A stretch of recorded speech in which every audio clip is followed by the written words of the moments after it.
Good morning class 12। आज हम पढ़ रहे हैं नमक का दरोगा के बाकी 3 क्वेश्चन नंबर 4, 5 और 6। पहले हमने नंबर 1, 2 और 3 क्वेश्चन के आंसर जाने थे।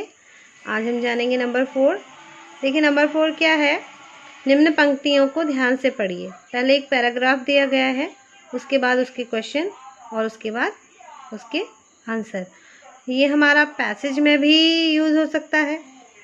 ठीक है, तो आप देखो, नौकरी में ओहदे की ओर ध्यान मत देना, यह तो पीर की मजार है। निगाह चढ़ावे और चादर पर रखनी चाहिए। ऐसा काम ढूंढना जहाँ कुछ ऊपरी आय हो। मासिक वेतन तो पूर्ण मासिक का चाँद है, जो एक दिन दिखाई देता है और घटते घटते लुप्त हो जाता है। ऊपरी आय बहता हुआ स्रोत है, जिससे सदैव प्यास बुझती है।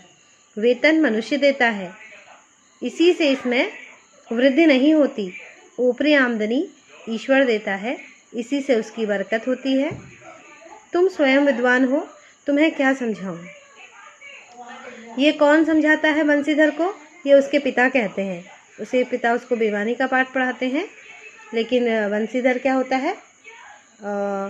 ईमानदार व्यक्तित्व है उसका, ईमानदार होता है वो। तो इसके क्वेश्चन देखिए, यह उक्ति किसकी है? ठीक है। दूसरा क्वेश्चन है, मासिक वेतन तो पूर्णमासी का चाँद क्यों कहा गया है? तीसरा है, क्या आप एक पिता के इस वक्तव्य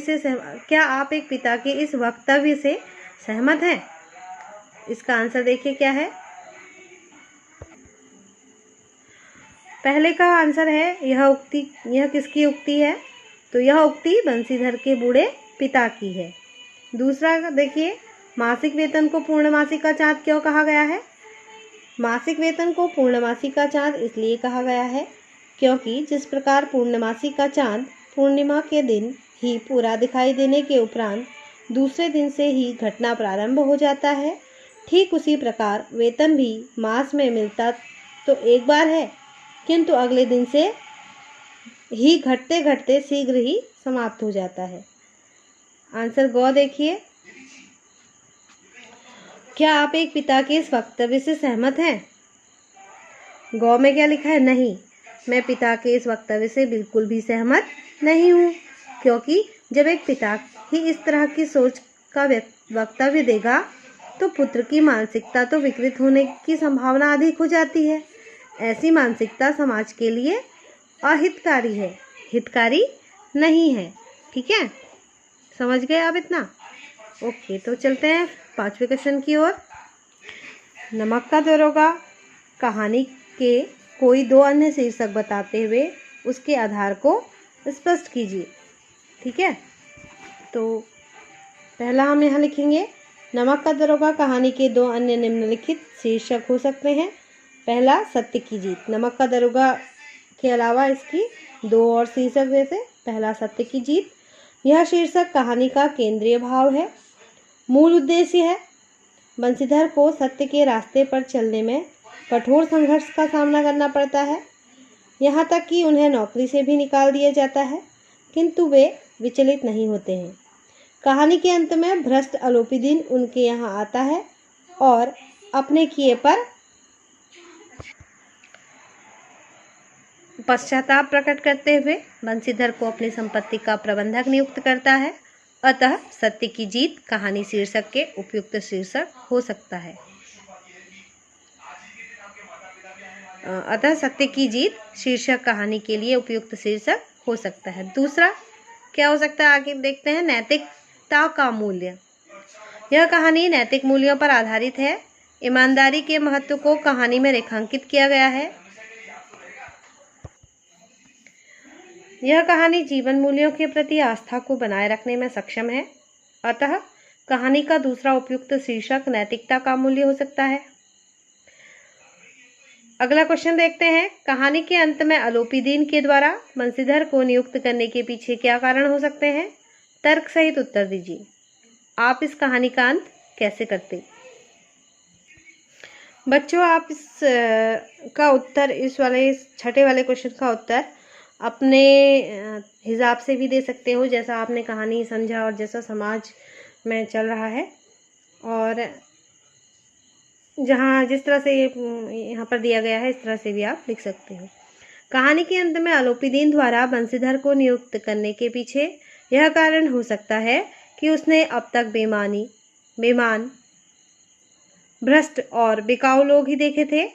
चूंकि वह स्वयं लालची, धनलोलुप व्यक्ति था जिसने बड़े से बड़े अधिकारियों को भी रिश्वत के बल पर अपना गुलाम बना लिया था। केवल एक बंशीधर ही उसे ऐसा व्यक्ति मिला जो हजारों रुपयों का लालच देने पर भी अपने ईमान से नहीं डिगा, अटल रहा। अलोपीदीन अतुल संपत्ति का मालिक था। उसकी संपत्ति की सुरक्षा जिनके हाथों में थी वे भी बेईमान ही थे।